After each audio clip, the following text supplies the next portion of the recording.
କରୁଛନ୍ତି ଅଧିକା ସୁନା ଡିମାଣ୍ଡ କରୁଛନ୍ତି ଟଙ୍କା 10 ଲକ୍ଷ ଡିମାଣ୍ଡ କରୁଛନ୍ତି ସାର୍ ଏତିକି ଦବାର ଆମର ସକ୍ଷମ ନାହିଁ। କେତେ ବର୍ଷ ବାହାଘର ହେଇଛି? ସାର୍ ବାହାଘର 3 ବର୍ଷ ଚାଲୁଛି ହେଇଛି ମୁଁ 6 ମାସ ତାଙ୍କ ଘରେ ରହିଛି 2 ବର୍ଷ ହେଲାଣି ଆମ ଘରକୁ ମତେ ବାଡେଇ ପିଟିକିନି ଘରୁ ତଡ଼ି ଦେଇଛି। ମୋ ପିଲାଟି ନଷ୍ଟ ହବା ଭିତରେ କଟକ ଶିଶୁ ଭବନ ନେଲା ଭିତରେ ନଷ୍ଟ ହେଇଗଲା। ପିଲାଟି 7 ଦିନ ଗଲା ପରେ ମୁଁ ସାର୍ ଏସ୍ପିଙ୍କୁ ଏ ସବୁ ଅଭିଯୋଗ ଜଣେଇବା ପାଇଁ ଆସିବି।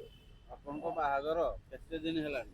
ସାର୍ 2.5 ବର୍ଷ ହେଇଛି ବାହାଘର। ଏତେ ଦିନ ହେଲାଣି ଆପଣ ଗଣମାଧ୍ୟମ ଆଗକୁ କାହିଁକି ଆସିଲେ? ସାର୍ ଗଣମାଧ୍ୟମ ଆଗକୁ ଆସିନଥିଲେ ସେମାନେ କୌଣସି ପୋଲିସ ପ୍ରଶାସନ ସମାଧାନ କରିକିନି ମୋ ପରିବାର ମୋ ମାନେ ସଜାଡ଼ିବେ ବୋଲି ମୁଁ ସେଥିପାଇଁ ସମସ୍ତଙ୍କ ପାଖକୁ ଦୌଡ଼ି ଦୌଡ଼ି ଯେତେବେଳେ ନିରାଶ୍ରୟ ହେଲି ସେତେବେଳେ ଯାଇକିନି ମୁଁ ଇଏର ମାଧ୍ୟମ ନେଲି। ଆପଣ ବାହାଘର ହେଲେଣି ତାଙ୍କର ସାଙ୍ଗରେ ଏଥିରେ ବି ମଧ୍ୟ ସାର୍ ମୈଧରପୁର ଏସ୍ଆଇ ସାର୍ କହୁଛନ୍ତି ତୁ କଣ ପାଇଁ କେସ୍ କଲୁ? ସାର୍ ମୁଁ 2 ବର୍ଷ ହେଲାଣି ବାହାଘର ହେଲେଣି କୌଣସି ଖାଇବା ପିଇବା ଭଲ ମନ୍ଦ ମେଡିକାଲ ପତ୍ର କୌଣସି ମୋ ସ୍ୱାମୀ ଘର ବୁଝିଲେନି।